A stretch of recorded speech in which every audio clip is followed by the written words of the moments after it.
بسم اللہ الرحمن الرحیم۔ میں ہوں ڈاکٹر نوید الحسن سید اور آج ہم ایف اے سیکنڈ ایئر کے سبجیکٹ سیوکس یعنی شہریت کے چیپٹر نمبر 6 کے تمام مختصر سوال و جوابات پیش کریں گے۔ یاد رہے کہ پی پی ایس سی اور ایف پی ایس سی کی لیکچرشپ کی جابز کے ٹیسٹ اور انٹرویو کے لیے یہ سوالات انتہائی اہمیت کے حامل ہیں۔ تو آئیے پہلے سوال سے لیکچر کا آغاز کرتے ہیں۔ ڈیورنڈ لائن سے کیا مراد ہے؟ برطانوی ہند اور افغانستان کے درمیان بارڈر کے تعین کے مسئلہ کو ہمیشہ کے لیے حل کرنے کے لیے 1893 میں سیکرٹری وزارت خارجہ حکومت ہند، جن کا نام سر ڈیورنڈ تھا، انہوں نے افغان بادشاہ امیر عبد الرحمن سے مذاکرات کیے اور ایک معاہدہ لکھا گیا جس کی روح سے سرحد کا حتمی تعین کر دیا گیا۔ اسی وجہ سے اس کو ڈیورنڈ لائن کہتے ہیں۔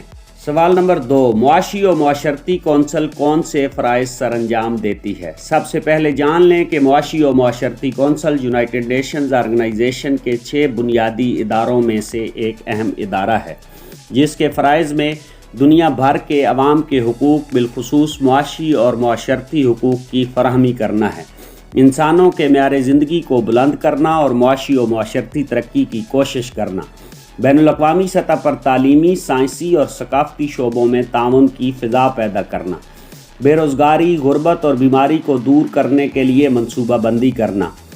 سوال نمبر 3، اقتصادی تعاون کی تنظیم یعنی ECO کے مقاصد تحریر کیجیے۔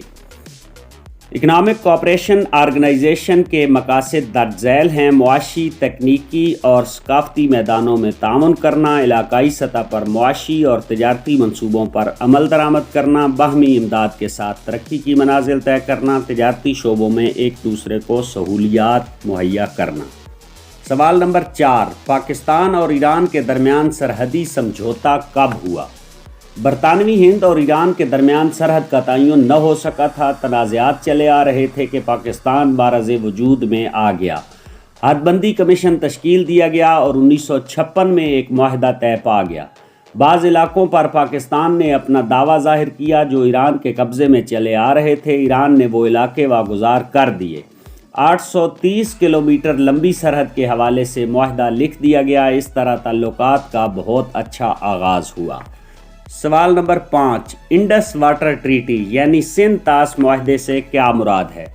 1960 میں پاکستان اور بھارت کے درمیان پانی کے مسئلہ کے حل کے لیے سندھ طاس معاہدہ پر دستخط ہوئے۔ اس کے باوجود بھارت وعدہ خلافیاں کرتا آ رہا ہے۔ سوال نمبر 6، پاکستان اور چین کے درمیان تعلقات کا آغاز کب ہوا؟ پاکستان اور چین کے درمیان تعلقات کا آغاز 1954 اور 55 میں ہوا اور دونوں ممالک دوستی کے ایک مضبوط رشتے میں بندھے ہوئے ہیں۔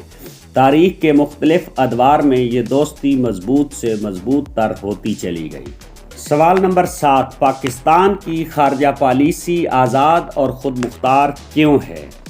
پاکستان کی خارجہ پالیسی قومی تقاضوں سے ہم آہنگ اور آزاد اور خود مختار ہے۔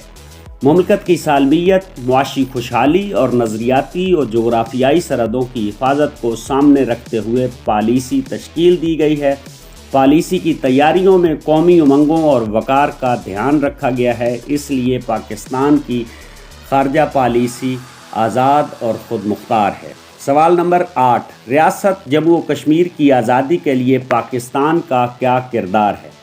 وادی جموں کشمیر کے عوام کی آزادی پاکستان کی خارجہ پالیسی کا ایک اہم اور بنیادی نقطہ ہے۔